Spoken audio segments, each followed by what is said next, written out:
Well, Bruce, I hope we're live, or I'm able to be in two places at once. I'm not really sure, but hopefully we are. Hopefully you guys can hear me. Hopefully you can see me. Well, maybe not. Anyway, happy May long weekend. It is Victoria Day long weekend here in Canada, and we usually celebrate May 2-4 like it's the last party on Earth.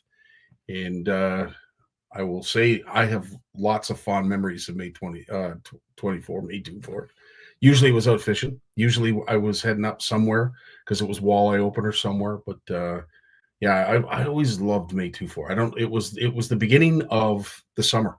That's what it reminded me of, and it was just nice because of that extra day, and hopefully you had some good weather. Not exactly the kind of weather we were hoping for out this way, but it didn't stop quite a few people from getting out. Nice to see some CFNers out fishing. Dave Speaker's out hooking some hog eyes. Beautiful fish, Dave. Nicely done, my friend. And of course, Jeremy. I don't know where he finds the time when he's not looking after himself, his daughter, and various other people via his job and who he cooks for. Somehow he finds a chance to get out and hook a toothy critter or three. Nice to see you out, Jeremy. And of course, this gentleman always seems to find time to fish. Bill Landry, how you doing, buddy? Always a pleasure to have you with us, around us, joining us, and pumping our tires, showing off the swag. It is a true honor, Bill. And you had a very, very busy weekend. Nice to see you out as well. And of course, our good buddy Joe Vitani. This was his first weekend out. He was up at the French River. So for all those who are heading to the French River, the walleye are biting, or at least one was. Well done, Joe. Beautiful fish, buddy. Nice to see you in the swag as well. We got Jackson Price. He was out hooking a bow or two. Nice to see him as well. And of course, the one and only Chuck Durach. Oh, why won't the picture come up? There it is. There we go. Chuck, baby. Yes, sir. Hooking some smallies. Nice to see you, Chuck. Again, another one that I'm not really sure how he finds the time, but he did on this day. And probably one of my favorite picks of this weekend. Alex Henry and his granddaughter. Generations of awesomeness. Abso-freaking-lutely. Well, listen, I hope everybody has enjoyed what is left of the May 2-4 or perhaps the Friday, Saturday. Maybe you had a long weekend. Maybe you took the Friday off too. If you were, you're obviously smarter than I. And you've had yourself a great weekend. The weather hasn't been exactly the greatest, but it hasn't been bad, especially out here in Ontario. I don't know what it's like out west. I know in Manitoba they're fighting fires. I saw a couple posts where folks were dealing with forest fire smoke, but needless to say, it's just nice to see folks out and enjoying the outdoors. Let's say hello to a few people that are with us. Tony, nice to see you as always, Tony. Thanks for all the tagging. Hopefully you win one of those prizes for free, dude, that you've tagged me in. Steven's in the house. Nice to see you. Joe, there you are, buddy. Nice to see you as well. Steve Shaw did a fantastic photo edit for May long weekend, as he always does. And we're really thankful that he does that for us, for our community. But it was awesome stuff, Steve, and keep up the great work. I know things are very busy in the inbox right now because I've seen a few get launched there. If you are interested in being promoted on CFN, if you want one of your fish picks, whether it's yourself or someone you know, highlighted, featured, by all means, just go over to our Facebook page, click the message button, and it's pretty easy from there. You just submit the photo or the video and a little bit of a story of where you're from, the significance of the catch, maybe what you were using if you want to, or perhaps maybe even the lake or water body that you caught it in. I think it's awesome if you do, and it just connects us a little bit more. Folks can say, "Oh, I've heard of that lake." Maybe you're not from Ontario, maybe you're not from Saskatchewan, and you hear of a lake of fish that it was caught on. I've been meaning to take that off the old bucket list.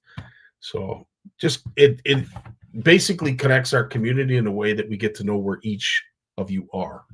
That's the cool thing. Cam McIntosh is in the house. Of course, their season has started for those who are looking to book a trip to a unique one-stop shop up, not that far up north, but far enough north for the fishing to be freaking awesome.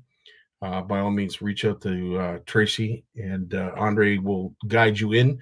But Tracy will take your booking, and of course, there are spots available. So, Camp Macintosh, thanks for joining us tonight. And for all those who are going to join Camp Macintosh this season, thanks for the support. Really appreciate it.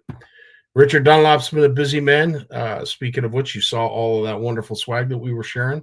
Love to see our folks out pumping our tires, but having a great day on the water and hooking a fish or three. I think it's awesome. Rich, you keep up the great work, my friend. Lloyd's in the house. Nice to see you, Lloyd, as always. And, of course, Bob Bisonet, who I believe you got out this past weekend, too, if I'm not mistaken. Jeremy, yep. I just saying hello while you're at work. See, this is what I'm talking about. I don't know where he finds the time, but he did, and we're glad he did. Yes, absolutely. Bugs, rain, bonfires. That's May 2-4. That is what I remember May 2-4. Make sure you got the bug repellent. Make sure you bring a raincoat, because guaranteed she's gonna get wet. And of course the bonfires. Make sure you bring the freaking marshmallows. Fernando's, nice to see you, buddy. I'm fairly certain you got out this past weekend. And for all those who did, I really appreciate the fact that you share it with us.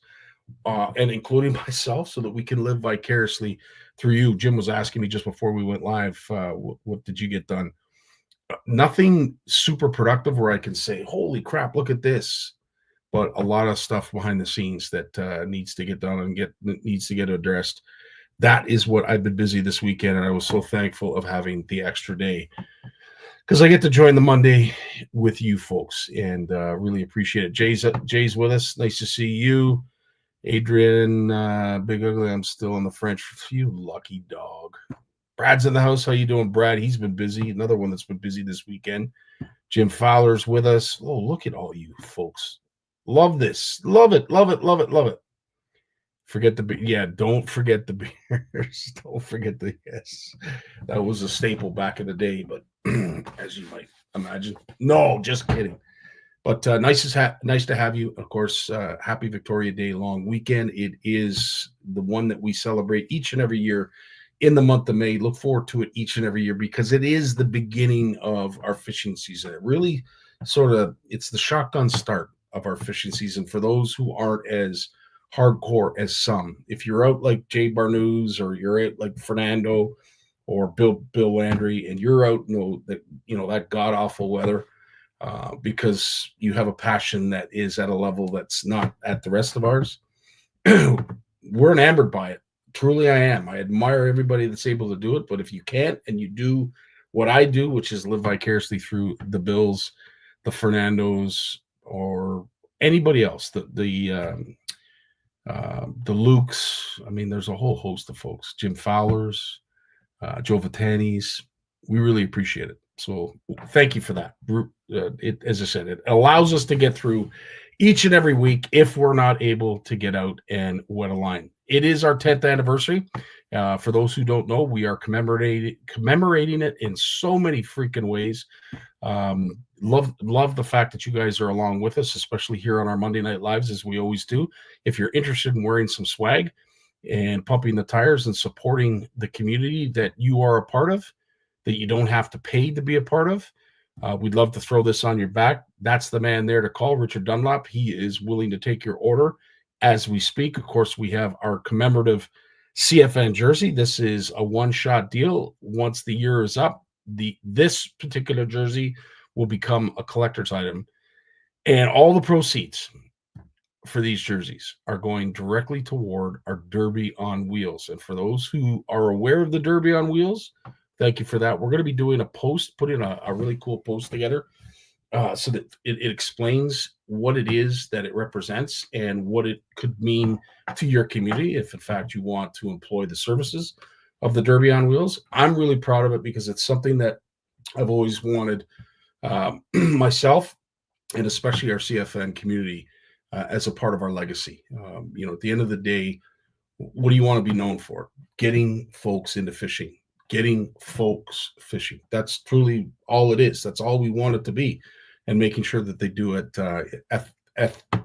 ethically as well as legally, and thinking about others. So catch and release is kind of important. Ethical fishing, selective harvest, all that goes along with it. But the Derby on Wheels is something that I'm really, really proud of, because it's going to be able to provide the means to your needs, to your wishes and wants. If you have some kids, you have a marina that you have access to, a community center, or a park, and you want to hold an event next year, we're going to be the folks that hopefully you'll be able to call. We're going to be able to provide you 200 strong rod and reels. We'll have a fridge on board to hold all the meat for cooking, as well as all the worms.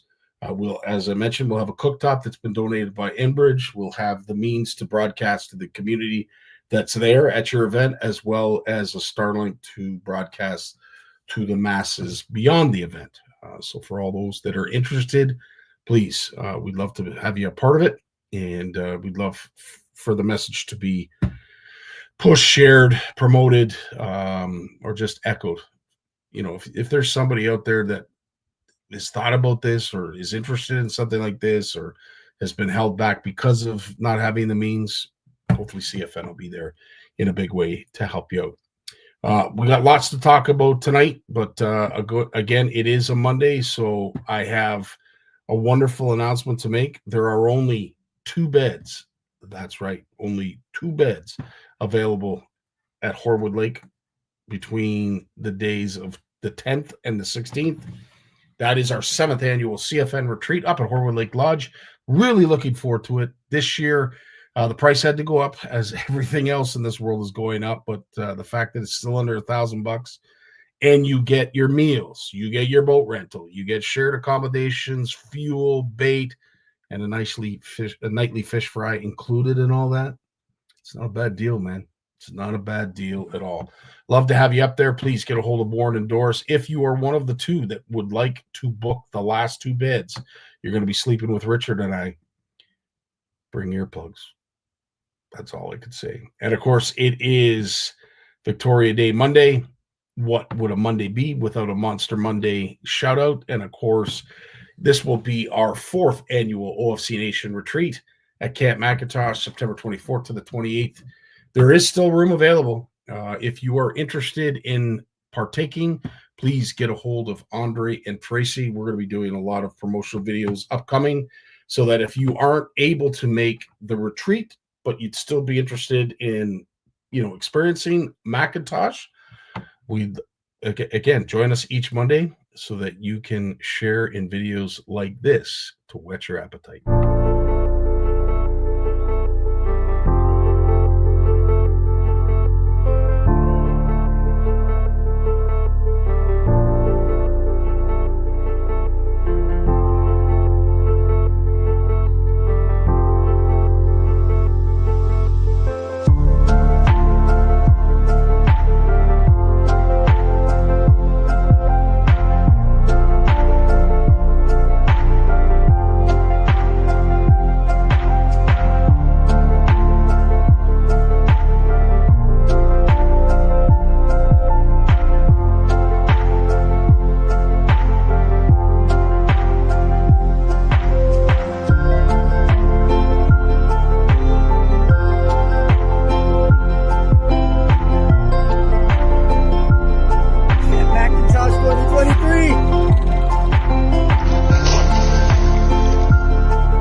Okay, McIntosh it is, and please make sure you get a hold of Andre and Tracy. If you can't make the retreat, they'd love to have you up there. And as I said, it's an experience. Camp McIntosh is an experience. If you like big water fishing with a small water aspect to it as well, you'll have blow days, but which means you can't get out to some of the larger islands or further out islands, but it doesn't mean you can't fish. I mean, within eyesight of the dock, right at the lodge, some of the best fishing is right at Dulles Rapids. So if you're interested in experiencing French River fishing, that is right at the mouth of where the French River flows into Georgian Bay. And when I say that, you'll understand why I'm saying it. the multitude of species of fish that are available to you, tough one to pass up. I know I can't. That's why I go every year. Anyway, love to see you there. Love to see some of the pics that you guys share, and love to have you up at our 4th annual OFC Nation retreat. But if you can't and you still want to make it, again, reach out to Andre and Tracy. We got Big Jim coming up after a word. Well, actually, not a word from his sponsor, but probably one of the best openings I've ever put together. When he was born, he tried to reel in the umbilical cord. Bass named him as their personal best. His power pole came with a stripper. Forward-facing sonar uses him to find fish. Chuck Norris is his co-angler. He is the most interesting fisherman in the world. Stay fishing, my friends. Yo, yo. There he is, the one and only Big Jim McLaughlin. How you doing, Jim? Well, my knee feels a bit better. I didn't need that to happen, eh? So what was it? Did something? I was just walking and I did a little wobble and it just aggravated. It's been like 4 years. And this has been beside me ever since it happened, eh? I mean, it was inevitable to see you have to use that on a regular basis, Jim. I was expecting that, but it was sad to hear that you had to use it so quickly, and certainly unexpectedly. What were you doing that tweaked the knee? I was walking. That's it? Yeah. But I'll tell you, the pain in my knee got so bad at one point that I forgot about the spine shit. Wow. So I noticed today, I was getting some breakfast this morning. When I got back, I had to go to Ottawa this morning. So I met up with a buddy of mine, Brian Pollock, and we went for a ride together and chatted. We hadn't been together for a couple of months. So we just did a little run together, and I met him in Smith Falls there. And he was mentioning it to me, and I got home, it was about 11 o'clock there, and I went and got some yogurt and berries. And it was funny, I was standing in front of the fridge and I thought to myself, oh, this is good, because the pain from my spine was hurting really bad. So I knew the pain in my knee wasn't as bad. But I have some special anti-inflammatories I keep there that I can take when it happens. They're pretty potent things. Like I don't have a pain anywhere in my body right now, except for my knee a bit. Good. And I know it's taking the inflammation down. I can feel when you hold your hand on it, the heat's gone. So yeah, I just gave it a little torque, eh? Jeez. But that was it. I hit that knee twice in less than a year, eh? Because I had when Buddy the dog there cut me down in the stairs here, and my leg actually locked. It was backwards. Mm-hmm. Like when your knee locks, and you're looking at your knee and it's back, not forward, you know. And then Danny fixed me, got me through all that and helped me with Warren, the chiropractor, and everything else, and his wife, and they got it all fixed up. And then when I took the flip with the fishing line between my shoelaces, I hit that knee again. That's why all the scars are on it. But I didn't seem to do any damage to it. But oh well, it's at least we know it's still working, and it was much better this afternoon. So I think it just got to the point where it's the inflammation's gone. It's been 5 days since I did it, so 6 days usually takes those things about a week to sort themselves out if they're gonna. So it appears to be going the right way. It's good too, because I got to go to the TV station in Kingston tomorrow and tape a segment about the Kids Cops and Canadian Tire Fishing Day here. Sweet. So, yeah, I want to get that in all the time. That'll be huge. If anybody wants to come, you're welcome. Absolutely. It's basically a little less than a month away. Yeah, June 7th. June 7th. Things on. I supposed to go to breakfast with my high school buddies on June 7th, so I had to scrap that. And I was supposed to be out in Rockland, over toward Montreal, with the Shimano with their on-site tech band type deal again that they have. Yeah. And I was talking to Lee about it, and then all of a sudden I got the poster, and the people that made the poster had changed the name on the poster and already put it out there, or changed the date. So I asked why you changed the date. They said, "Oh, well, we didn't want it to be the first." Okay. Okay. It's not like July 1st, it wasn't. And even if it was, that'd be even better. Yeah. So you hold things like that. But whatever it is, it's done, and we'll do it. It'll all be good. So Right on. I'm ready to go. Had a good weekend. Got a lot of odds and ends done here because I was not going anywhere. And you mentioned you've been spending a little time out back, and you've been Yeah. noticing a lot of the wildlife returning. Oh, like I told you the other night, Saturday night when I went out, it was wild. So I get down there and I'm sitting there, and like it grows in so early now. I had memories come up the other day of me down there crappie fishing using the little eye prop, the spy Yeah, bait, yeah. and catching really nice crappies with it. They're like that's like a sleeper for crappies, absolute sleeper. And I'm down there, and it's all the memories come up. I got all these nice slabs, they're like 12, 13, some of them getting close to, but not over 14 inches. But now it's growing in so much. It just seems to be since in the last 4 or 5 years here that I think it's a runoff from the fields. Mhm. I noticed when we moved here at first, they weren't planting the fields over here, and I think it's the amount of fertilizer that runs in, and it just blows up in the springtime. Like you could be dunking out there right now. I was listening to a guide up. I want to say he's up in the Muskoka, maybe Georgian Bay area, and he was saying how shallow the crappie were.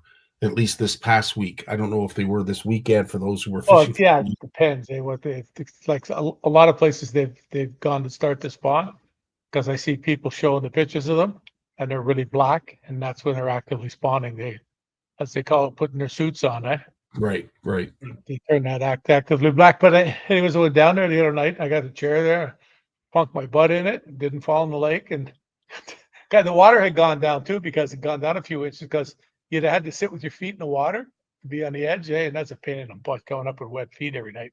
But anyways, I'm sitting there and I brought down a little rod. I have it in the truck still there with a slip float on it and a little weenie little fluke thing that Northland makes. I've always liked. Oh, it's my secret bait. No, something that just seems to work. So I'm catching pumpkin seeds and bluegills. All of a sudden I load up and I lift up on it. And when the bobber went down, like it went down under the water and it's just going like this, eh? And like Wow. that's the mark of a bigger crappie. They just take it and swim, eh? So I set the hook on it and I thought, whoa, this is, I thought it was a bass. It was a really nice crappie. It's the only one that I got. It was probably like 14 inches. And the water's so high, I didn't have to lift it. I just pulled it up on the grass. And I'm in my pocket getting my phone. I don't want to drop my phone because the water's all wet. So I get the phone turned on. I got the rod under my arm. The fish is sitting there. I bend down to pick it up. And it just rolls over and swims away. I'm Wow. like, I almost fell in the lake going for it. I'm like, come here. Wow. But I wasn't worried about that. The cool thing about the night was I'm sitting there and all of a sudden I look in the water and I see a bowfin go by. And it's probably like, it's not 10 pounds, but it's every bit of 8, 9, it's like I poked it in the tail with the rod. And Wow. it sort of went about 2 feet and just sort of looked back as much to say, don't touch me. Like it didn't just disappear. I'm sitting there and I'm catching pumpkin seeds, and here comes 2 more. There was nothing as big as this one. There was some that were maybe 4 or 5 pounds, but I mean, they're like 6, 8 feet from my eyes in the water. They're right there, right? Yeah. They're going by. Then all of a sudden, this giant snapper, a really big one, he swims by. There was other turtles, painted turtles. They were chasing each other around. I guess it's Saturday night in the country, and it's that time of the year for them. But there was turtles out there. The beaver made a couple of rounds in the little bay there beside me. There was muskrat in there, and then the otter came from the far side, came right across to me, and got about, I don't know, 20 feet from me. And it was bobbing up in the water like this. And I talked to it and it'd come a bit closer, whatever I'll say. But Jeez, are you sure you're not building an ark back there? All these animals showing up? It was like Wild Kingdom. It was so cool when you think of it, like that's like adjacent to your house. Like I didn't, the way it's right there. It's like Yeah. you're on the water. Just a little bit of a walk to it, it's that kind of thing. It's not like you went down the secret path and we're out at the edge of a swamp where there's nobody, I mean, this is like 200 feet from the town dock, the town boat launch. There's all that Mother Nature right underneath your nose. So it's really cool. And you know what? It's cool that you notice it. And I think maybe, when we were younger, we didn't appreciate it. We may have noticed it, just didn't appreciate it as much. But now as you get older, things like that, I mean, I know there's small things, but they're huge to folks like us. That when we love the outdoors, some of the smallest things can be the biggest. Well, I told a buddy of mine the other day, Gary, he's way older than me too. Like I think he's coming to 80. And I told him, and he was just like, he was lit up like a Christmas tree just hearing about it, you know? And it's true. When you get older, little things mean a lot more. You do. Like, you know, the old phrase about stopping to smell the roses? You tend to do that a lot more now. I was down there one night about 2 weeks ago, and I realized I'm sitting in a chair, and I hadn't brought the fishing rod out of the truck with me. Wow. I was just sitting there. It was like glass calm. It was just like, it was like heaven, eh? And it's just really, really cool. So it's neat to be out there and see all that stuff. And you know, like you've heard me comment so many times about how I managed to catch fish sitting in a lawn chair down there. It's because you stay there. You're catching every fish that's available to you. Yeah. And I was never in a rush if I thought there was fish around, but down here you have no choice because I can't move. What do? Move my lawn chair 10 feet to the left. You know what I mean? It's like I'm trying a new spot. I'll move over by the boathouse. No, but it's like it's just, you know, really, really different. And that's where that sitting and looking. It's amazing what you see. You know, you happen to look down. A couple of times it happened the other night. I looked down and all I caught was the movement of the weeds because something had spooked. And when they took off, you know, their tails swishing the water and the weed is under the water just going like this, just moving, you know. So you know that something, your movement, whether you were casting or whatever, your movement over top of them spooked them, eh? That is so cool. Yeah, it was really cool to watch stuff like that. But no, I'm blessed to have that down there. I'm really happy. So very cool. What it is. It is what it is, and probably the best way to sum up. Now that the playoffs are over for some teams, you know, the Ottawa Senators bowed out in the first round, and you know, as a Toronto Maple Leaf fan or even Montreal Canadian that also bowed out in the first round, we feel for you because we weren't too far behind you, but it's over. I was telling one of the guys last night, Jackson was hounding the Leaf fans, like big time, like it was like he was borderline, he was really at it, Yeah. And one of the guys said, "Yeah, well, your Senators have been fishing for 2 weeks." And I told the guy, I said, "Hey," I said, "settle down for a second. We already took our lumps there, tough guy." I said, "It's our turn now. Don't change the topic." Well, here's the difference. Okay, couple of overtime games, and we could have been there. Not 100%. And I think that's the biggest thing that we have to sort of, you know, make sure we're aware of. You know, the Senators bowed out. You know, everybody was clapping. They were very happy for the year that they've had. Very supportive.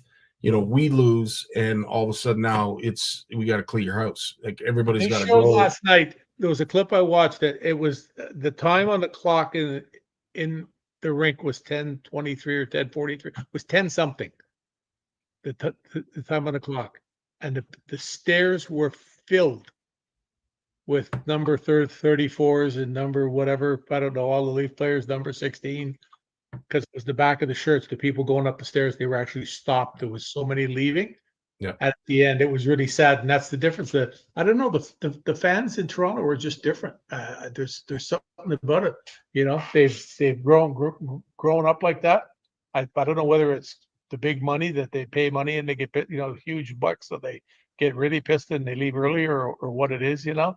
But then I got some buddies that are like staunch fans. They like just absolutely staunch. I was talking to a few of them today, just like, and you know, total wow, like, you know, you're ready to go next year already. You're already talking to, you know, and that's what a real fan is, eh? I have to say, you know, not that I'm a diehard fan or anybody that you just suggested, but I do love hockey. I do follow it, and I have to say, yeah, I'm a sucker for punishment. I've been a Maple Leaf fan for as far back as I can remember. This year, at the conclusion, I would have to say the last thing I was thinking about is, oh boy, will we get to do this all again next year? I was probably very similar to a lot of folks. I in Game 5 after they scored the third goal, I shut the TV off, and I did the same thing again this past Game 7. Third goal went in, and I was just like, no, and that's not a true fan. But it also shows how many years. I tried to explain this to my daughter, how Yeah. many years we've been waiting. Your whole life. We've been waiting our whole life for Yep. something like this to happen, and we're told every single year, this is going to be the year, this is going to be the year. And when it's not, I don't know how much more disappointed you need to be to show your displeasure. It's the curse of Harold Ballard. I don't care what anybody says. He put books on those guys, and yikes. You know, I mean, I was surprised to see a certain member of the NHL that's got he's got 2 Stanley Cup rings, and when Marner took his little rant last night with his helmet was off, and I forget what it is, but you can read his lips. He says it perfectly about whatever it is. Get off your axes or whatever it is. He says that. He went on and he said, you're not allowed to make a comment like that when your hair is still dry. Because his hair wasn't soaking wet. As people don't realize, under those helmets, their hair is dripping sweat. If they're really out there playing. And this guy's got 2 Stanley Cup rings to his name. And he went on and posted that on the thing. And I went, oh, just like that, Yeah. But, yeah. You know, and it's easy. Like at the end of the day, people can say what they want. Obviously, you know, that Jay just mentioned Toronto fans are terrible. I don't think they're all terrible, but I do know what you mean, Jay. There are some that unfortunately take it way too far, and you have to appreciate the game before you can be a true fan of the sport. And I will have to say that I learned hockey through the Toronto Maple Leafs. My kids played hockey. You know, they became Toronto Maple Leaf fans because of me. Yep. And you know, it is what it is. And I apologize to them all the time. My sincerest apologize. I wish I could have cheered for another team, but I just couldn't back in the 80s, back in the 90s. And then they started to give us glimmers of hope, you know, in the 2000s. And it's not to say it's been a complete debacle, but it's the old insanity thing. You know, when you do the same thing over and over, Jim, as you've mentioned a million times, and you get the same result. Like when do you finally punch your ticket and say, okay, we're done. Like enough of this. And it's like, you know, every time they go on a losing streak, you see all the people on there, the ones that are always like this constantly. Oh, fire the coach, do this, do that. Well, how many coaches have you had? Oh, we need to bring back the tough guys. Well, how many tough guys have you had in the last 25 years? And you still didn't win a Stanley Cup. You've had guys in there that were some of the best fighters in the league. Yep. And you still didn't win anything. And, you know, having fighters on your team, you really think it bothers a guy that plays professional hockey to get punched in the face when it all comes down to it? You know what it's like to get hit by a puck going 90 miles an hour? I've had it happen. It's not fun. You know, you ski around and snicker, and if there was no one there, you'd be on the ice crying like a soccer fan.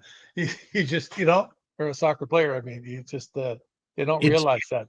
For me, it's all about teamwork, and the sense of team.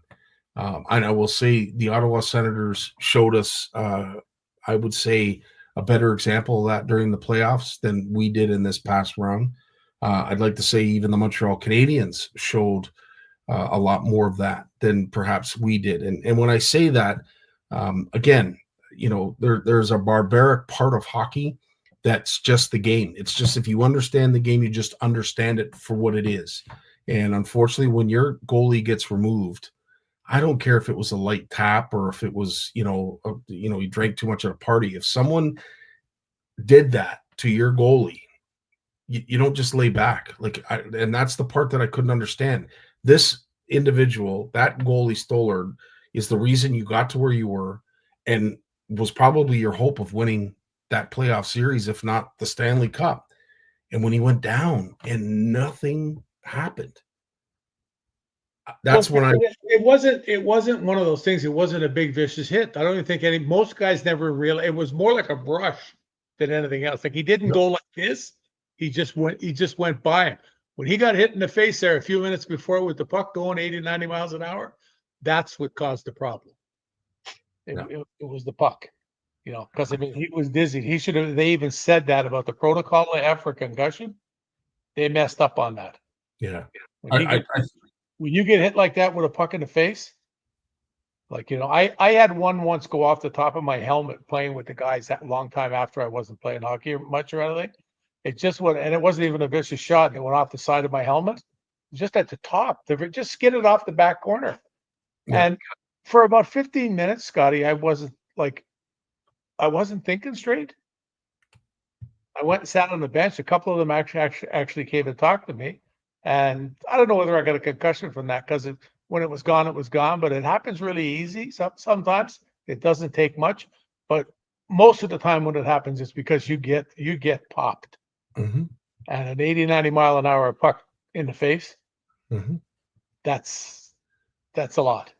It is. It is. And at the end of the day, whether it was the puck to the head or if it was the nudge by Bennett, at the end of a lot less had to happen back in the day for people to assert themselves, for teams to show their support of one another. And I take this back. I'm dating myself, so again, I know we're supposed to be talking fishing, but this is one aspect of team play that I truly admire. And I'll have to say, this is where it all began for me when it comes to falling apart.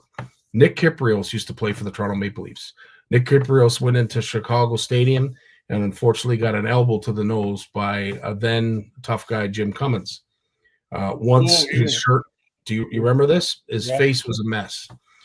He went in, got a brand new jersey, had his face reconstructed, put on a visor, whatever he had to do, and got himself back out there. Nick Kypreos' next shift went after Jim Cummins and fought him again.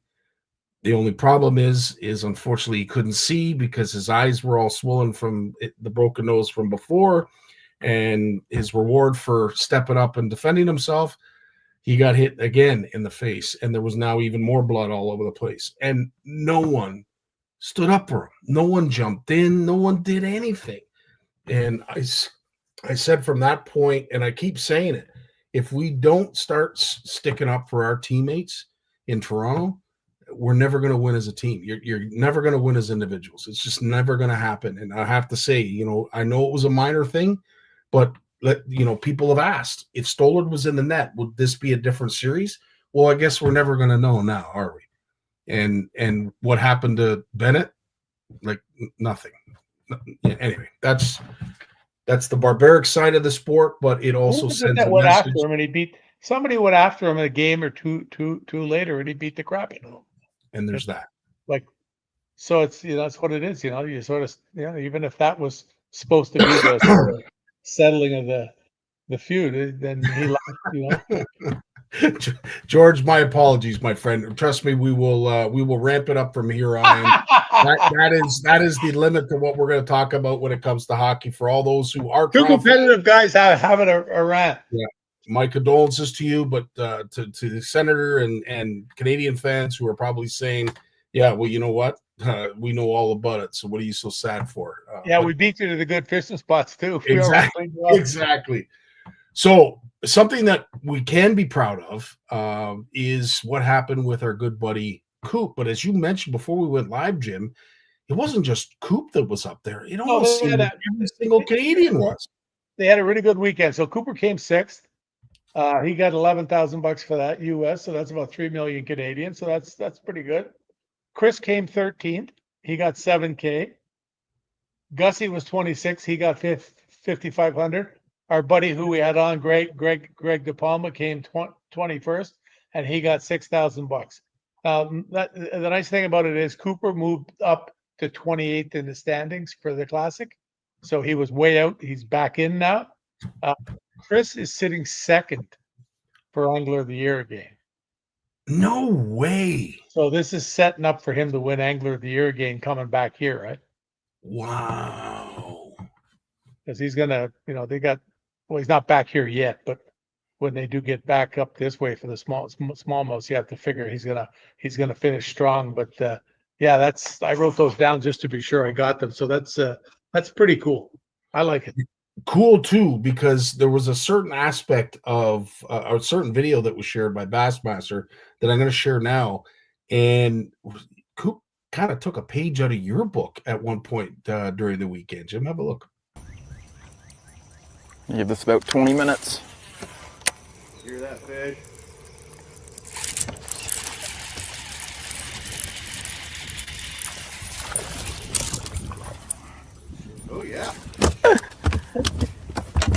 My fish would have been bigger though. I knew you were gonna say that. That might keep. Hey, that was a good one that they went through down there. That's tough fishing. It was. Yeah. When he was getting that excited about a fish like that, you know how That's a tough. keeper, number 1. Switching it up this morning. See, a lot of people don't Fishing realize close to the ramp. if they went fishing, people that are watching right now, if they went fishing there and they went there for the week, they went Not the girl, but we'll take her for now. It's tough. Yeah. So the cool thing about what the video was right here when he says it, he decided to fish close to where to the ramp where they were releasing the fish, which Close to the ramp. close to the ramp. And I'm right away when I heard that, I'm like, that's a page out of Jim's book. I always used to do that. I won a lot of money. I won my second Canadian championship in Aurelia, and I never got far enough away from the town dock that if I would have screamed, you would have heard me. Wow. As the crow flies. Yeah. Someone else that we would probably hear scream if this happened to you, and this is another one of these public service announcements, Jim, it is boating season, and there's a lot of do's and don'ts. And one thing that I see happen on the regular, and I totally understand when you have a bunk trailer that you love that ability to, just to back up, launch, have it float away, and then pull out all in one motion. But there's an aspect that you need to remember, and believe it or not, no, it's not the plug, it's the safety chain. When that line lets go on your crank, you have to have a steel safety chain, and when you don't, this is what happens.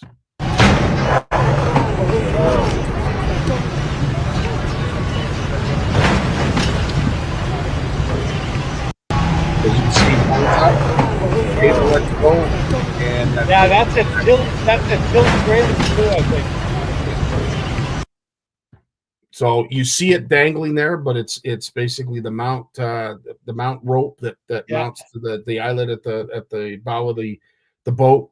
It snaps, the tilt trailer tips back because of the weight, the shock, and then she just runs off the trailer. Now, thankfully, he had his engines up, because if he had his engines down, and we've seen enough of those videos, definitely. I'll tell you one thing with trailers like that, when you back up too, is being really careful with your ratchet. Yeah. When the boat's under pressure, I've seen guys somehow get enough pressure to unhook the ratchet, and then they can't hold it because the weight of the boat pull it. And when that ratchet starts to go around backwards, it'll knock you, it'll take your fingers off your hand. Like, it's wild the way they go around. I never had it happen, but yikes. I had it happen, unfortunately, with my wife, who was able to get out of the way just in time, but you did hear that it hit her pretty good. So yeah, great service announcement. Here's what I spent a lot of time doing on the weekend. Tying. But that's all I saw you doing. Every post, either you were down by the river or you were tying. Came up with something really cool looking. Sweet. It's avocado with black. The tips are black. Of course it is. Like fire tip. That is pumpkin I've never seen that done before. I bought it in a box of stuff that I got. And then Pete Blossoman from Dad's in there. Some of the stuff we tied, he got back to work on it this morning, putting the over the thread. Sweet. The plastic on and rotating it until it goes hard, Wow. The Dad's and symbol. So he's gonna come up with something monster with that. Him and Johnny both have a whole bunch of stuff right now. And then the cool thing for him, I was feeling bad today. All the memories coming up with the dog, Buddy. And here's one of my granddaughters with Bella. You can just see her eyes sticking out from underneath the blankets, and Buddy's upside down, just enjoying himself. You can see, look, all you see is the eyes. Yeah. Looking up. And she's got the other one. She went to her first prom the other night. She lives in Calgary. Wow. She went to her first prom. But every time I see the dogs like that, I sort of feel bad. Wow. I miss them. Yeah, we totally get that, Jim. And that's the poster for them. Wish we could bring them back. Yeah, June 7th. There you go. There it is right there. See, they changed it to Kids, Cops, and Canadian Tire Fishing Days. That's interesting. Yeah. And so we're going to see a few more we're going to see a few more officers down at the event. I had no idea. I talked to Joey there, the guy that was there, the smaller guy, the OPP guy with all the tats. He's going to be out again, and hopefully Zane will come out too. The other guys, if he's on duty, and Cool. he said come. Even if he wasn't, he said I can just grab a car and come down. Because it's Sweet. not that far away. He's just on the edge of where it becomes Kingston, not Brockville. There's a dividing. I guess it's Highway 15. Right, It's the right. dividing line where they cover. Yeah. So And Jay's asking, is that a special Shimano phone case that you have there, Jim? no, it's just blue, and I put a sticker on it. In other words, yes, it is. You can't get them anywhere. Something you can get everywhere, and I think this is something for those who have live wells. Here's the turtles. I don't know whether I can get it. It's not going to show them, eh? No.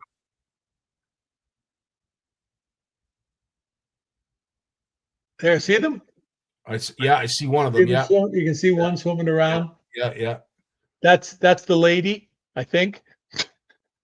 But that little things like that out the back when you sit and watch that 10 feet away from you, and you see the weed, the way it's right up, and the water's still high too. Like it's probably 5.5 feet deep off the end of the dock there. 5 feet deep where it's usually about 4.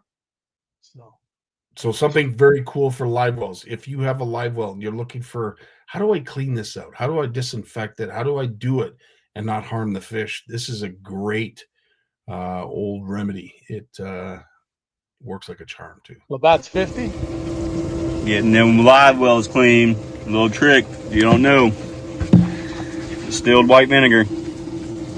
That stuff does wonders on your live wells. It sure does. And it's already diluted enough, usually right out of the bottle. It's not concentrated. So you just pour some on and let it run around? Let it run around. Yeah. And believe it or not, it'll take the scum. Once you get all the water back out of it, you just take a cloth and you literally just wipe the grime. It's unreal how well it works. So definitely a good one. George is mentioning that the water temps are starting to get up there on in, I guess, FFZ 10 and 11. I will say it's Lake Nipissing, but I'm not 100% sure where George is mentioning, but nice to see that the bass are plumping up. Nice to see. I like awesome. That word. It's got a ring to it, plump. Yes. It's I resemble that comment. No, I'm kidding. I do. Of course I do. Jim, as always, buddy, I can't thank you enough for all of your time. And I know. Sorry for us getting off onto being TSN here.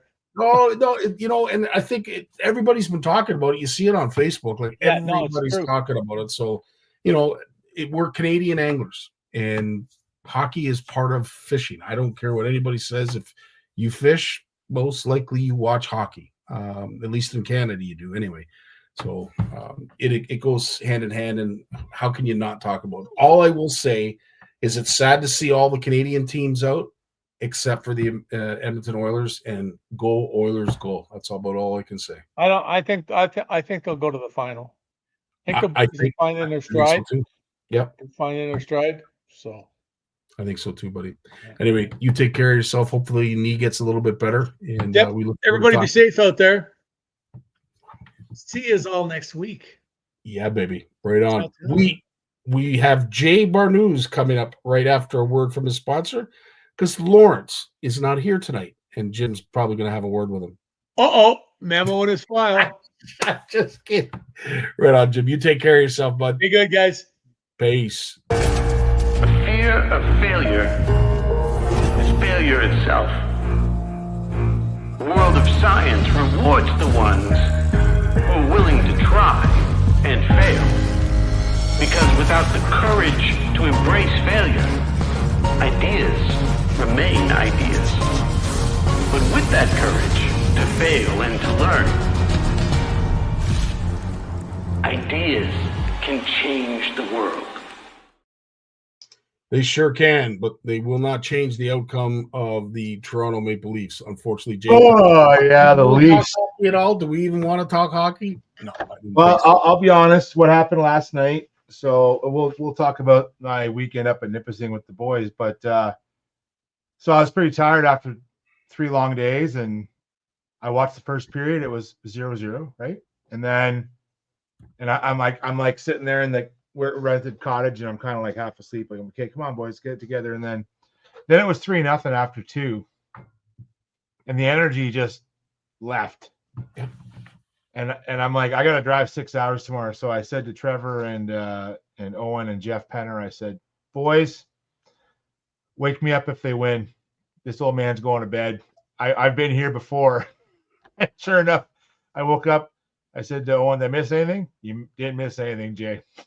So there you go. So true, dude. Yeah.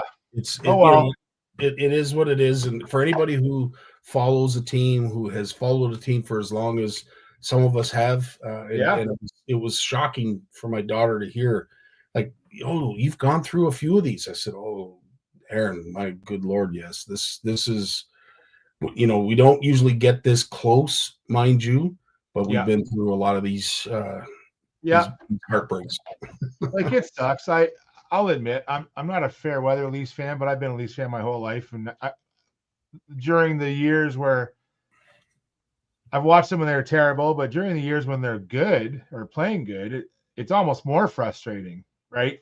And so I feel bad for a lot of friends who are fanatical about them. And I made a comment to a buddy yesterday. I said, I'm not going to go on social media for a while because I thought the election was bad. I don't want to go on social media after the Leafs lose another playoff year. So, because it's not nice. It is not nice out there. So I might lay low from the socials for a while, especially Facebook, till things slow down. I give it at least a week before guys change their mind. So, well, this is it. I don't think for some it's even sunk in yet. Unfortunately, the disappointment, it cuts very, very hard and deep. And for those who are, as I said, true fans, you're probably still mourning. But regardless of that, that'll be it for hockey. We won't be talking any more hockey unless Edmonton goes a little bit further into the playoffs, and we dedicate a night that they're playing off just to support them. But we missed you last week, Jay. We wanted to talk, of course, about 'tis the season, and it is the annual Pike Derby down in Long Point. Do you know some of the winners, some of the top 3 teams? I don't know them personally, but a lot of the winners are they're annual participants. But I'm not going to say they do well. The Pike tournament's a funny one because it's catch and release. It's 2 fish only. So when they come in, it's a good chance that you catch one giant like that one there and a small one to follow. Like, not that second pike is not small. It's still a good sized pike. Yeah. With only 2 fish limit, anyone can really win the event. Right. So it makes it interesting. I like it because it allows others to win. It's not dominated by, if you had to catch 5 big ones. I remember doing the Lake Muskoka one a few times over the years, and it's tougher to be consistent in that event. But with this one, it's a little more of a roll the dice, which I think is good when you have a real mix of I'm going to say, like, experience levels in this event, right? You got old guys and their wives that have been fishing Long Point Bay their whole life, and you get people who just come down for the heck of it. And we get people from all over. That event attracted a lot of people. The weather was the wind was a little much out of the west. Yeah. But the sun was shining. It was a nice day. Big shout out to the Erie Junior Bassmasters. They came out and they ran my bags for me. I was the weighmaster. So John Roski looked after the live release boat for Long Point anglers. So they did all that. I'm just the weighmaster. I just weigh the fish and call it the weights. They had volunteers for writing the numbers down. We had another gentleman who fished the event, but he came in early to help out. He did all the weights. All this is all volunteer run, everything. So it's a great, and it's right at Sandboy Marina, which is a gracious host. Over the years, they've made some incredible donations to the Long Point Bay anglers. So, and the Erie Bassmasters loaned us. Well, their junior club this year helped us, and then their scales, we used their scales from the club. So, yeah, it's a great event. But the weather was amazing. Usually this event, and we'll talk about May Long weekend weather, which is historically horrible. Yep. I don't know about you, Scotty, but I can remember more May Long weekends with snow and rain than I have with sunshine and stuff. So yeah, that Mother's Day, it was that Mother's Day weekend tournament. That tournament's on a Saturday, the Pike one. It's great. And the weather was nice. So kudos to all those who came out. And I know they support us, so I thought, even though it's a week late, a good shout Yeah. out to those folks, because they do support us on the regular. So if that is a strictly volunteer tournament, kudos to all the volunteers that made this happen, because it looked like a very successful event indeed. So cool stuff. Yeah, we can't do without them. So and like I said, the weather's usually really bad for that event, like usually really windy and raining. So this year it was great. It was nice to go down. I got there about noon to set up the scales, and it's rare to have to put sunscreen on at that event, to be honest. So yeah, it was good. And then geez, I on the Sunday I spent the entire day packing for this past weekend, because I was gone all week in the field wrapping up some projects. And then I came home late Thursday night, Scotty, and Friday morning we loaded straight up to Nipissing. So that was So one heck this event in Nipissing that you were a part of, with, it looks like Trevor as well as Owen. Owen was up there as well. Yeah. Tell us a little bit about this event.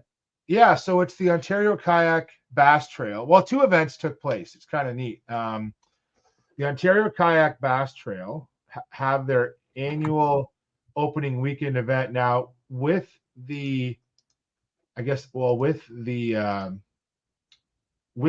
opening of bass season on the May Long weekend, and we've talked about that on this show, right, Scotty? Mm-hmm. So with that happening on the May Long weekend, and 3 years ago, the Ontario Kayak Bass Trail said, well, let's have our opening weekend tournament on May Long weekend. It stretches out bass season from the third Saturday in June for a lot of the OKBT to an extra month of bass fishing, right? So what's cool about this event is it's all in the West Arm. So basically from Sturgeon Falls straight down, like draw a line south, and then everything to the west, or I guess I'm backwards on my camera, to the west. If I'm going west, north is up, that's north. So west to the 534, I got 534. So that's so not just the West Arm, like all the way to French River, the upper French River is all included. Wow. So it's a massive area. Really lots of places to stay. Like the whole place is, I'd say there's more rental cottages than private cottages in that part of Ontario. Yeah, like I was quietly impressed with just how, I've never been up the West Arm in my life. I've been Callander, and I've been over to North Bay multiple times and fishing there, and then traveling up to Temagami. I've never done the West Arm. Beautiful, isn't it? It's beautiful scenery out there. Yeah, it is nice, man. It's so different. Like I got studying the maps before I went up there. That's all I really had going in was just maps. And I'm looking at the charts, and I'm like, it's so shallow. It's so unique. Like you think it's a Northern Ontario lake, and it is, but it's not. It's not. Like even Owen was like, I look at the water here, Jay, and I expect it to be like deep with like lake trout and smallmouth, and it's not. It's got lots of smallmouth, but lots of largemouth, lots of walleye, lots of drum, lots of bowfin. Like it's got everything, right? So yeah, so we actually found a place to stay in Levine. Nice. At the just by the bridge. And what's cool about the event is that the oh nice, we're not starting. Oh, thanks, Mark George. We appreciate that. That's cool. There was 119 kayak anglers in this event from all across Ontario and Quebec. 119 anglers. What? Yep. Yeah, it was huge. It was a huge event. We ended up doing let me think now. So what was I going to say? So the event runs where you can launch from anywhere you're staying. So it's really cool, right? So that's kind of part of your strategy is you're like, well, if I want to fish this part of the lake, now with kayak anglers with motors now and batteries, anyone can go. Like you can go as far as you want like with batteries will allow. So some guys will run miles and miles, right? So, but weather plays in, you know, like this weekend, weather was a factor for sure for many guys. But being able to launch from your access point was great. So we were in the Levine arm, which is it's fine in there. Like I'll tell you about our fishing successes or lack thereof, but we launched right from our cottage. There's a little beach, and actually there was 4 or 5 other kayakers staying in the park where we were. And every park that we went by had kayaks added or trailers added. So the whole place was invaded by kayak anglers. It's not a very big area. Like the local pub was full of kayak anglers every night. Yeah, it was great, man. And a bunch of guys stay in Sturgeon Falls. And some guys stayed like over by the 534. Like I knew guys staying like all over that maze. So anyways, Saturday morning comes and I said to the boys, what do you want to do? Like, you know, they're all experienced enough now. They can go wherever they want. I'm not going to follow them and vice versa. So they wanted to go fish for smallmouth out in the big lake. And so they went east, and they left just about 5 minutes before I did. And we could be on the water at 5 and fishing at 6. So I wasn't feeling too ambitious, Scottie, like after my week of work. And I'm like, I don't know where I'm going. And I looked and I saw a bunch of kayak lights heading east. And I'm like, I'm going west. I'm going to go hide in the Levine arm. The wind was going to be bad in the afternoon. They were calling for lots of rain. So I went and hid in the arm. And dude, I went in. I lost a smallmouth in the first like 10 minutes because I didn't have my drags. I had my drag set too tight on a crankbait. I was pissed off. And then I lost another smallmouth, and I'm like, oh my God, what is going on? And then I got exploring, and this whole Levine arm where I was, dude, it was, and Jim will love this, it's less than like the average depth in the coves was 2 to 3 feet. That's it. And it's tea stained, so you can't see the bottom, but I was just probing around with my paddle. And then it's kind of like clay bottom, but with like detritus on top, like, you know, old vegetation. And there's lily pads like coming up everywhere. And if you go on Google Earth, you'll see like in the summer, it's full of pads. Yeah. But the pads aren't up yet. The water's 67, Oh, 66. wow. It got down to 64 on Sunday because it was so cold, but like, so mid 60s. Wow. And I got into the one cove and I saw fish moving around. And so I actually, this is what I threw, man. This is one of my favorite baits. So it's, well, this isn't the exact bait. It's still rigged up over there. So this is a crankbait, and it's called a Berkeley Bull. But this one isn't the one I use. The Wake Bull is what I use, and the blade is straight up and down. Okay, but like bluegill color like that and perch colored were great. I usually fish a lot of clear water, and so I fish a lot of white or like shad colors. But the bluegill was the ticket, and you can hear that rattle. Yeah. So what you do is you throw this on the surface, and it only, if you keep your rod tip up, it goes down maybe a foot with your rod tip down. With the rod tip up, it just, and so I just waked it, man, over those lily pads. And you could see all the lily pads, like you couldn't see them from a distance, but eventually I kind of figured out where these pad beds were. And you just see the green leaves. And if anyone sees lily pads before they actually float up, they're all curled, right? And then they come up and they open. Yeah. So I started marking lily pad patches that were under the water that I would just pedal around and look. Oh, there's one. And then I pulled off of the pad beds and I threw my wake bait and I just crawled it over top of the pad beds. And that's what I caught most of my fish on day one. Was I found 3 areas of like big areas of lily pads and some cattails in the back, but they didn't really like the cattails so much. So I used that. I used a swim jig. Oh, nice. A lot of swim jigs and a bladed jig. I used that. I tried some top water. I tried some other things. I used a lot of those. And on the Saturday, moving baits work better than like letting it soak. But then on Sunday, so we went from, on Saturday it was raining. bit of sun. But I joked the weather changed all day. Like we went from overcast and rain to bright sun, like 30K winds out of the north. Then it would switch to the south. And so there was points where it was calm. There was points where it was rough. It was all over the place. And then, so that was Saturday. And I got my limit on Saturday. I was at 75 inches. So I was like in like the 40s. And I'm like, out of 120, I'm like, well, I've never been here. I'm not going to complain.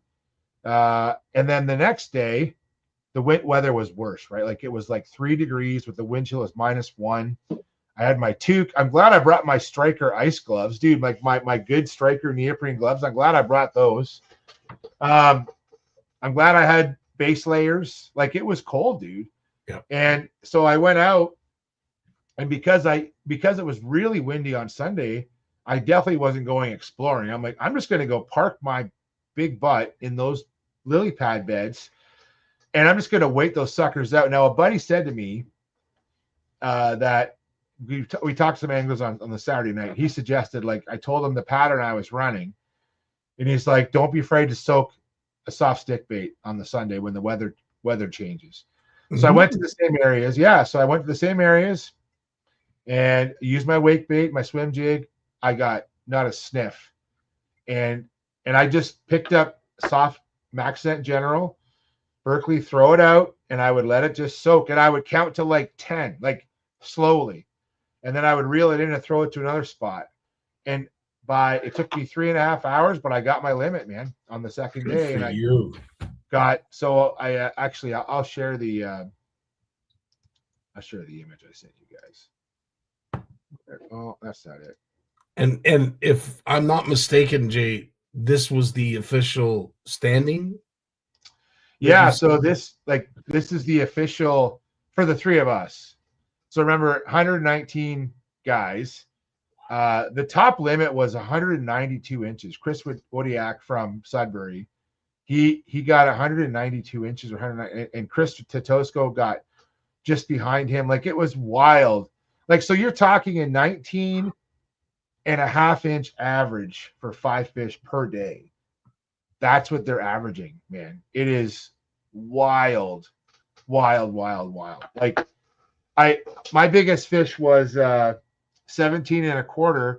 Like I caught lots of fish, but just nothing. I needed, like, in all these events, you need 18.5 inch fish plus to have a chance.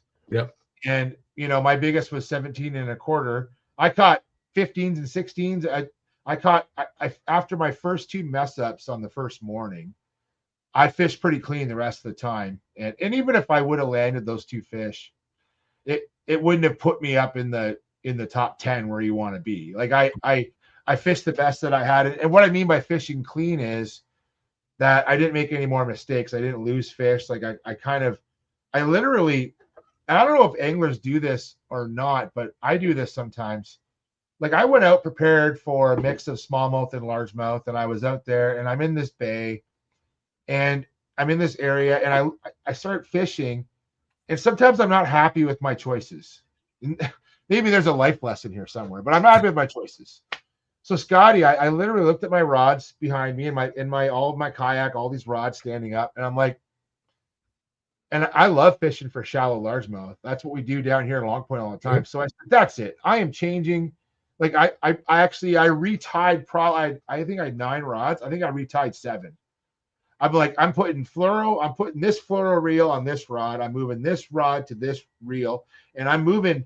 And then I got through my box and I'm like, I'm rigging up all my favorite shallow largemouth stuff. I said, screw it. This is what I'm doing. This is how I'm going to do it. I'm going to fish my way, and I'm going to be stubborn about it. I'm not going to go anywhere else. There's fish here. I am convinced there's fish in this area, and I'm just going to make them bite. I'm just, because I don't know where else to go. I've never fished there. Right. So, and that's what I did. And actually, like, I don't know, man, finishing in 35th out of 120 guys and not being there before, I'll take that. I'll take that all day long. Little recap for the boys. So Trevor finished in 37th, right behind me. He actually caught a limit both days. He had a great day 1, but just kind of fell off on day 2. Owen, he was in the top 20 on day 1. That little sneaker, like he's always Wow. the mix. And so we had a chat Saturday night, and the wind was going to be bad out of the north, so his area is going to get hit pretty hard with wind. And I said, look, if you want to go, just go, man. Like, go compete. But I said, so even though Owen's not my son, like, I treat him like my own. So I'm like, you got a radio. I make sure you got your safety gear. You got a whistle. You got all these things with you. If you need me, you just call. Yeah. I will find you. Like, and so and I know that I've told John this before with the kids, like, and I mostly do this because of their moms, because the moms want to know where they are all the time. Yep. So I do this in all truthfulness, and I'm telling the folks this because I want to be upfront and honest. I have location available to those kids at any point in time on my phone, but I don't check it. I check it in the morning to make sure it's working, and I'll check on them at the end of the day to make sure it's working. Does that make sense? Yep. I do not use it to find spots. In fact, I don't want to share spots with those two vacuums anyways. No Like, kidding. like, we joke about that all the time. We rarely fish together anymore. We fish the same like lake, but we rarely fish side by side anymore because we all are too good at taking each other's fish. It happens, right?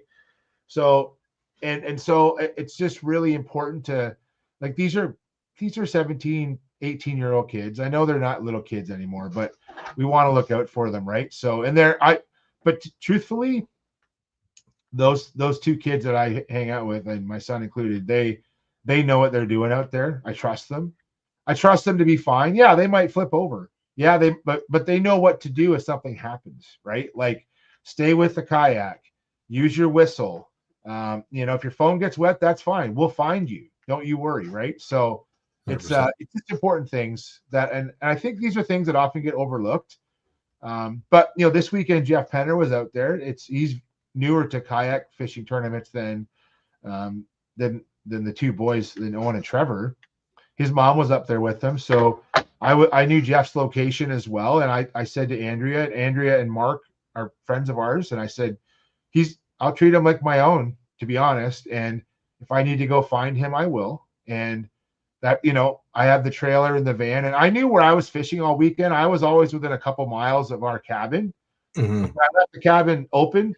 I'm like, if you come in and you're cold, because you're allowed to take breaks in the kayak fishing. So I'm like, I'm leaving the cabin open. If you need something, just go get it. I'm not worried about, what are they going to steal? My toothpaste? Like, everything's in the van locked. So, like, if they want to steal my Keurig cups and like my change of clothes, go right ahead. There's nothing in the cabin worth stealing, right? So, because all the fishing tackle's in the kayak with me. Exactly. So, yeah, no. So, dude, it was just a good weekend. I had a really good time. I actually messaged a couple of cabin operators tonight for next year. I want to go back. Really, really enjoyed it. Great way to dust off the bass stuff and get things wet. And yeah, and George, yeah, shout out to George just for, always encouraged me to come up. George, you were right. It is quite the fishery. And it's a really neat place. Very neat place. It's very, Scottie, it's very flat up there. I never realized how flat it was. Like, it's a lot of more farmland than I thought up there. Yeah. So the north shore of Lake Nipissing is the anomaly. When you're looking down at the water, you're 100 feet in the air. That's the only, because you're right. It's very similar, in my opinion, to Lake Erie. Lake Nipissing and Lake Erie are very similar in terms of their structure and makeup. I'm sure George might disagree to a certain degree, but I mean, the fact that they have 44 species available on Lake Nipissing is just another testament to how incredible of a fishery Nipissing can be. But yeah, like I said to the boys, I said, like, we're looking at the charts and we're studying the charts and I'm like, this is just Lake Erie, man. Like, this is all a bunch of shallow water. Like, deep there is relative. Like, deep on Erie is like 20 to 30 feet. That's where you start to get deep. I know there's deeper spots, but like, we're talking average depth here, right? Yeah. Well, good luck trying to find 20 or 30 feet in the West Arm. There's not much of it. Like, the average depth in most places, like in where I was in Levine, which is that long arm of Levine, I think the average depth in there is like 5 feet. Like Wow. it's pretty impressive. Pretty impressive. More boats don't hit things out there, to be honest. There's lots No of kidding. I've lots said of that target, before. target rich environment, right? It kind of Very makes you target- think about it kind of makes you think about where to start out there, Scotty. Like Yeah. there's so many cabbage beds and like just it's a really cool place. Very, So, very cool depending place. on the time of year, I would have likely have done exactly what you did, unless of course I was in search of walleye. I would have been out Yeah. maybe a little bit deeper, but yeah, in shallow right now. I mean, I can't imagine how many species were you catching a variety of species when you were You in know there? what? I caught mostly large. Like I was targeting largemouth. I was catching mostly largemouth. Not a lot of smallmouth in the Levine arm that I saw, but I wasn't really targeting. I think what I found out about the smallmouth there is they really like to wander a lot, and they're in shallow and they're on sand. And if I would have taken some time to find some sand in Levine, I might have. I did catch. Well, I did lose 2 smallmouth in the morning, and I think I just didn't figure out that pattern. But I think though, like what else did I see? I got lots of pike, more largemouth than pike. I thought I'd catch more pike up there than I did. I caught enough. No one's ever happy to catch pike. No, Um, not when you're in a tournament, especially. No, I caught a walleye on a bladed jig. So Wow. yeah, in 3 feet of water. That walleye was in 3 feet on a bladed jig. So that was kind of neat. And you can't sight fish there because it's just way too turbid. It's just way too turbid. Like you can kind of see fish, but you can't. But then I had buddies who were out in the main lake where they had 5 to 10 feet of visibility. But that's still not clear water. Like 5 feet of visibility is not clear for what we're used to. We're talking like Simcoe or Erie. 5 feet is like when it's stirred up on Erie. You know what I mean? So, 100%. but yeah, like a lot of the winning anglers fish for smallmouth. I think a lot of that sort of in that west arm, like so between Sturgeon Falls and Levine, there's a whole maze of islands, and it's pretty cool. But a lot of mixed bags too. A lot of guys weighed some good largemouth bags too, like top 20, top 10. There was 3 or 4 guys who pretty much focused on largemouth. So they're catching a 19-inch average size for 5 fish a day.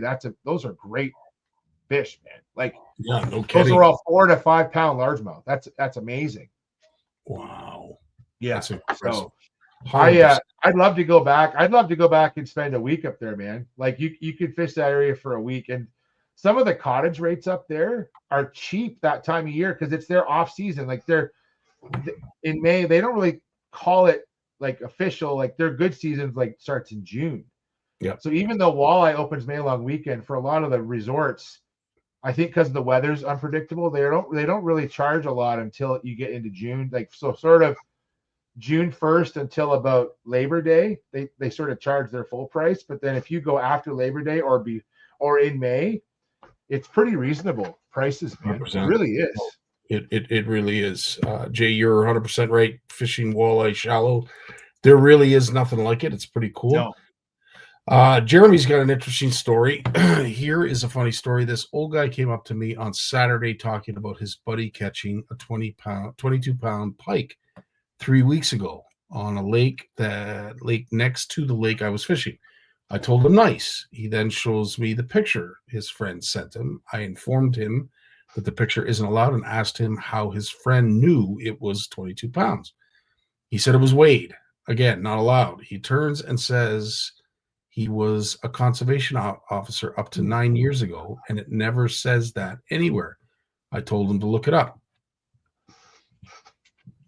I do believe that it does, depending on the area that you're in. So you have to read the definitions, and the definition would, and what I understand is that if it says immediate release, that's immediate release. It's not take a photo. It's not put it on a scale. It's immediate release. So I know there's regulations under review, specifically around that early season bass fishing in Lake Ontario, that zone 20. There is a review because in New York, they used to have immediate release as well, and then they changed it to allow for a photograph. That you just change that wording a little bit. So if the wording was different, you might be able to hold it up. But definitely having time to hang it on a scale is not immediate release. That's for sure. So, yeah. Very sure. Very true. And of course, it is the season for pike fishing as well as soft water. The season has actually started out here in Ontario and Quebec and places to the east. I know it's starting out in the West as well. But with that, of course, is my favorite time of year, and that is hatchery season. And I love seeing these videos.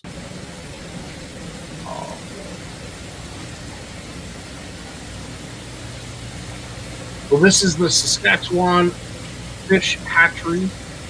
They do some incredible work out there, as you can see. These are all walleye eggs. They're all eyed up, and you know they're eyed up because they're dark.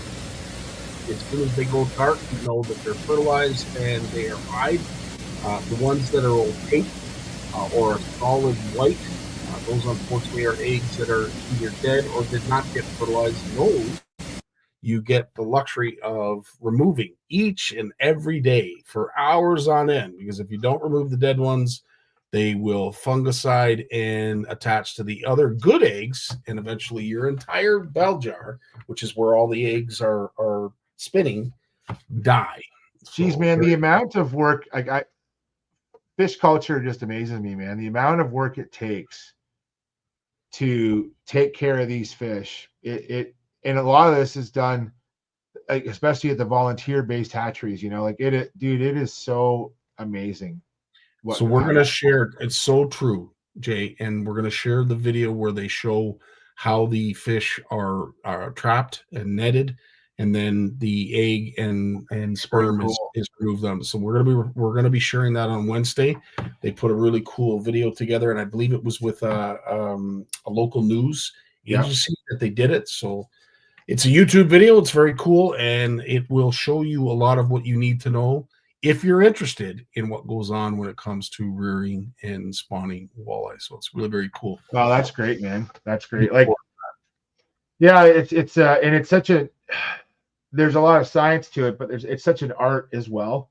You know, like just hearing guys talk about fish rearing and how they can just look at things, and they know that, like, they can get data on the temperature and things like that, or the, you know, number of days, etc. But how they just know what's happening, and they have, it's like kind of like, it's a lot like farming, and just a good farmer knows, you know, when it's time to plant, when it's not time to plant, and mistakes are made, but then you learn from the mistakes and you do it again, right?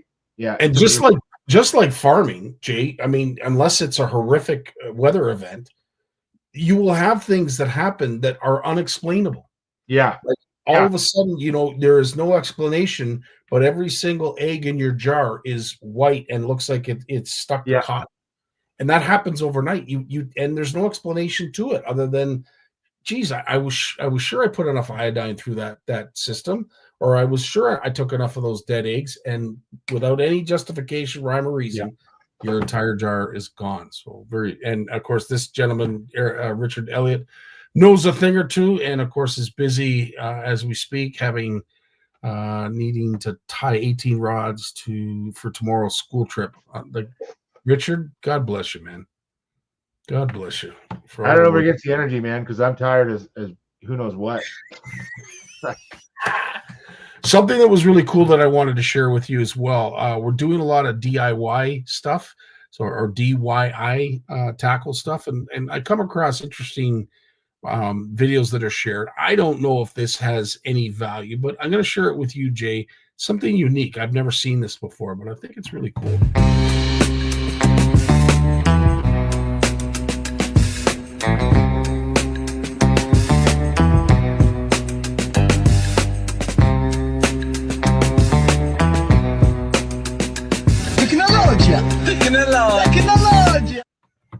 Technology.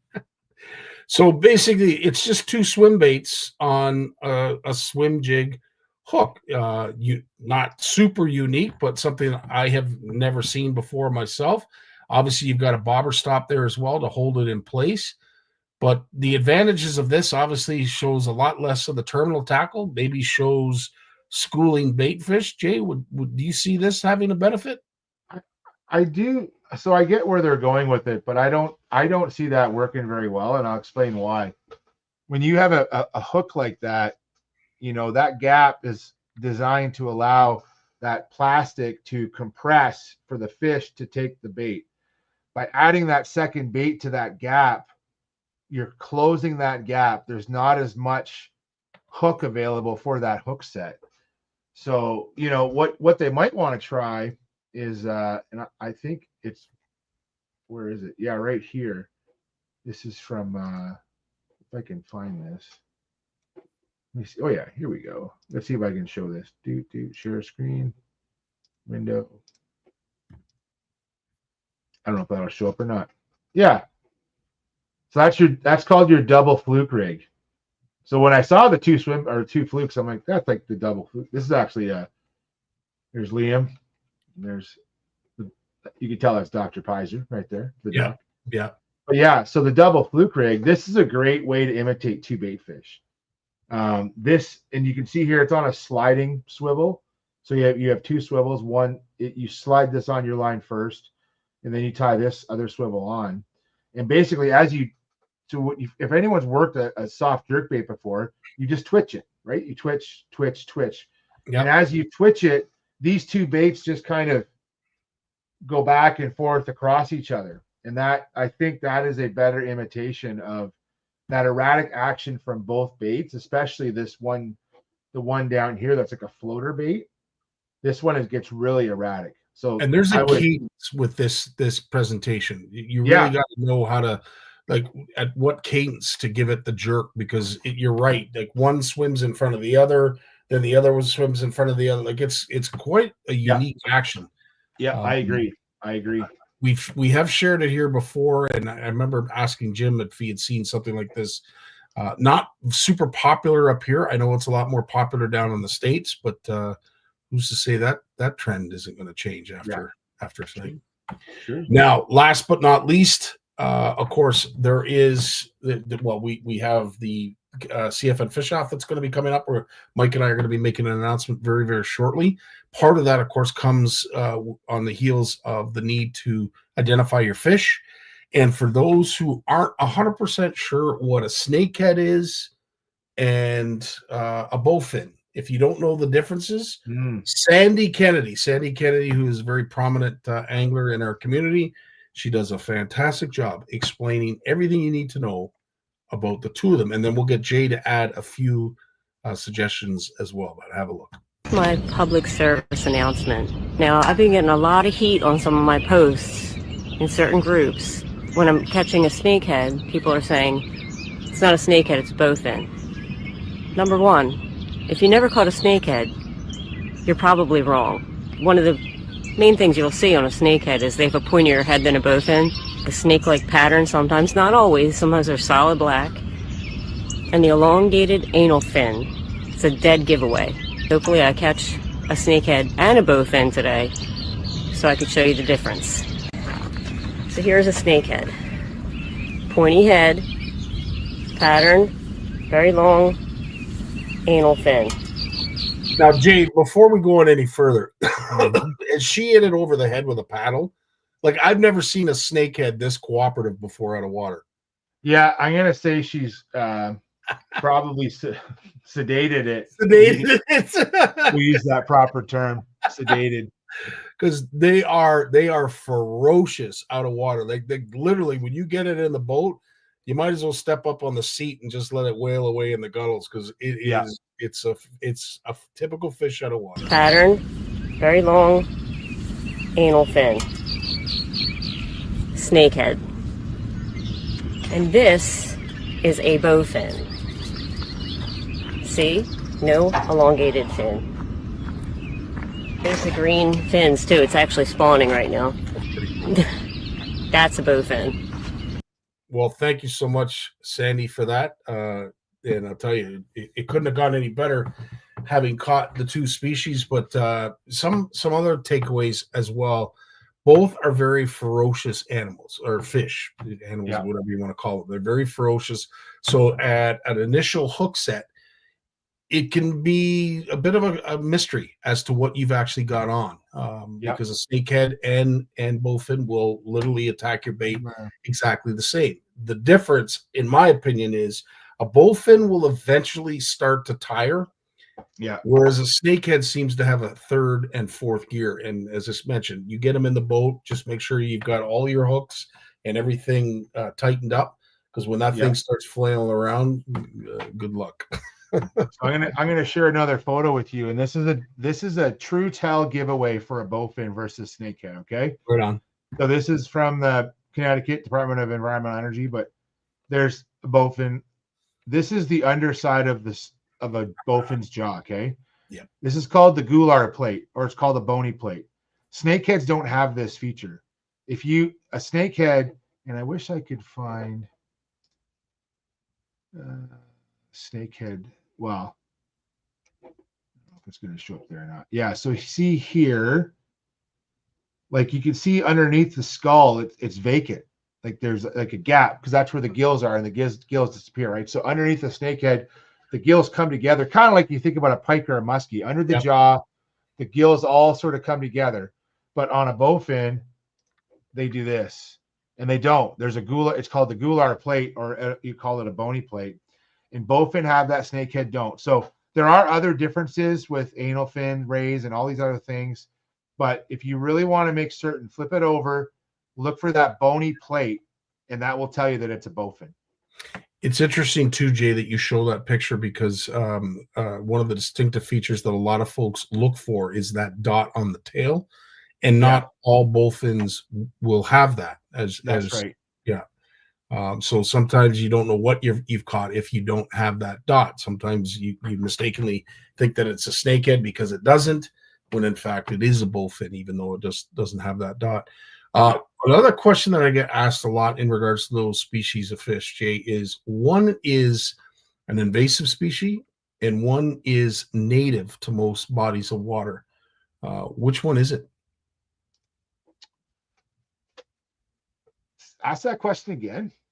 One is an invasive species, considered invasive, and the other one is actually native to a lot of bodies of water, even though it may have been only introduced in the last 20 years. So I think about, if we're talking about just any species, Scottie, okay. So there's different types of invasions. There's introduced, right? So that's like me putting the fish there. Yeah. And like we could talk about,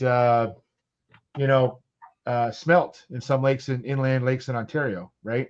Smelt were transplanted by buckets. Smallmouth bass were transferred by trains, right?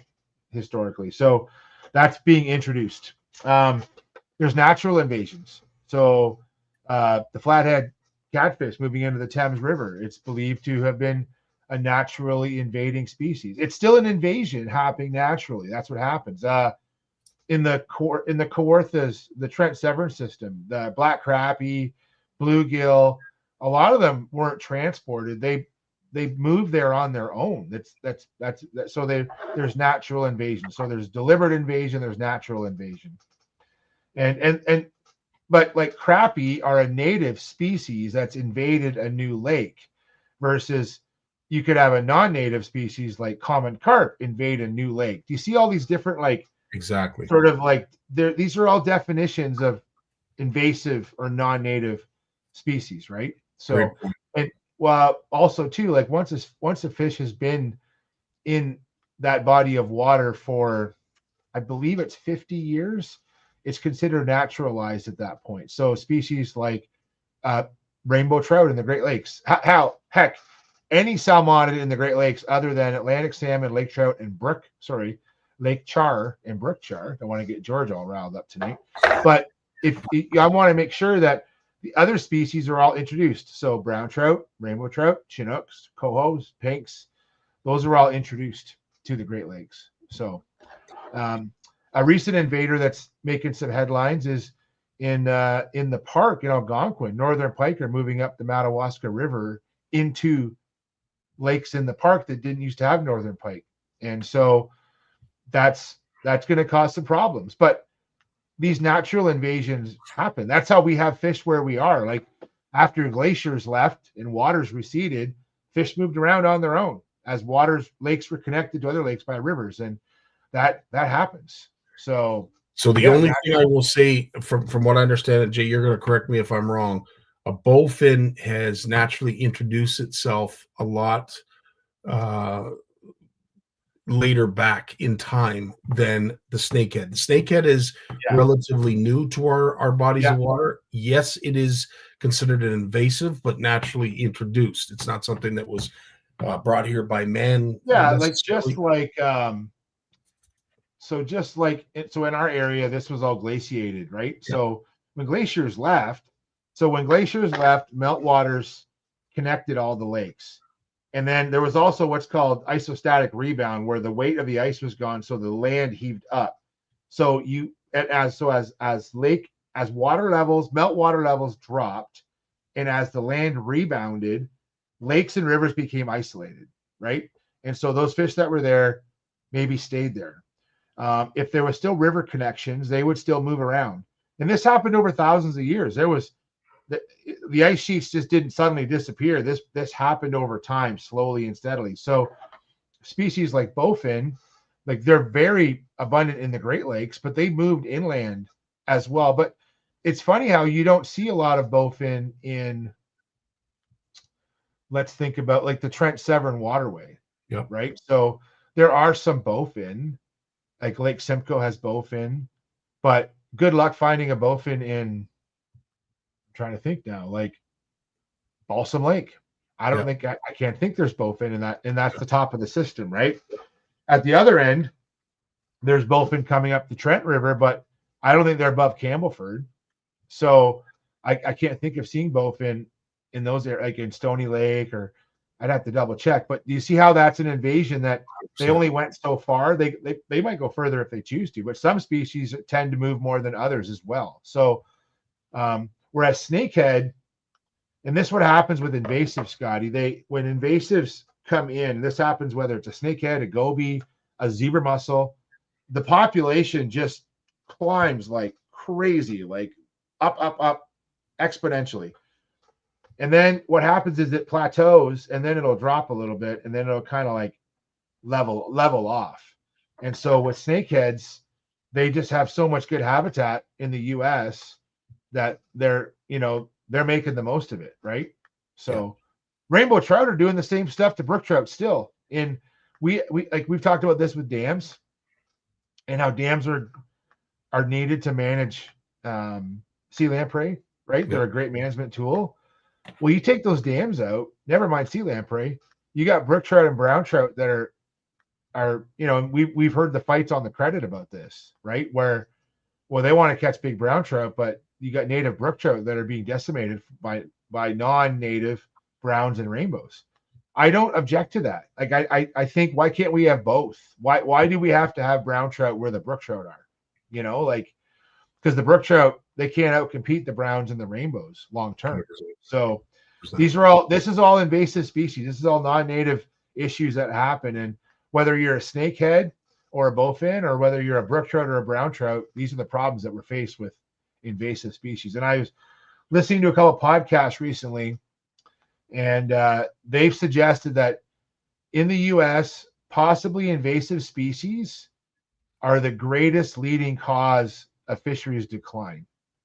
And that includes, and because of snakeheads, because of you've heard about the Alabama bass. We've talked about this, where they're moving all around.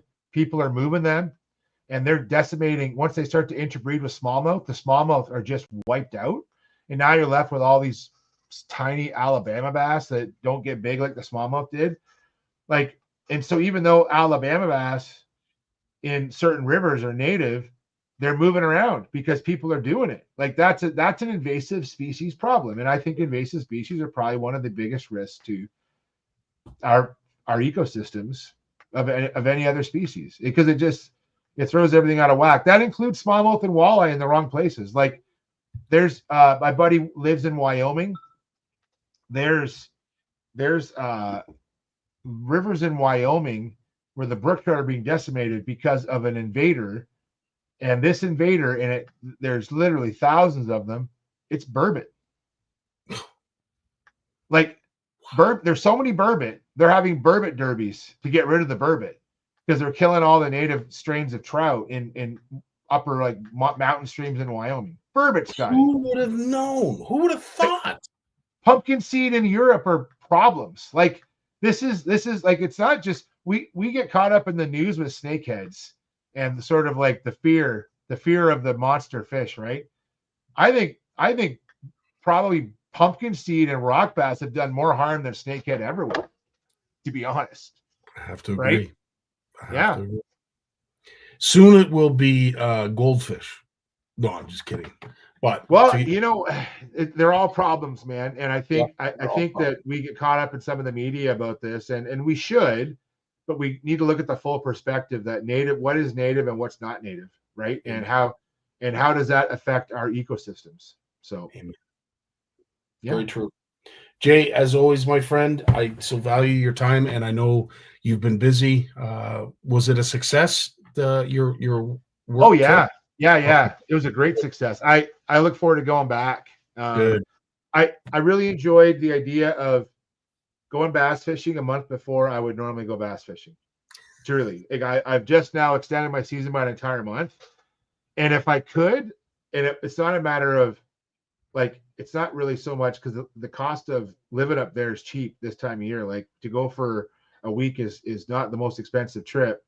It's just finding the time. But I'd love to go. I'd love to go up there and spend a week and explore. There's so much to explore up there. So awesome yeah. Stuff. Jay's saying that burbot is coming through on the caption as bourbon. I lost your audio. Get your audio. Did you? Oh. Yeah, it's quiet. Oh, wow.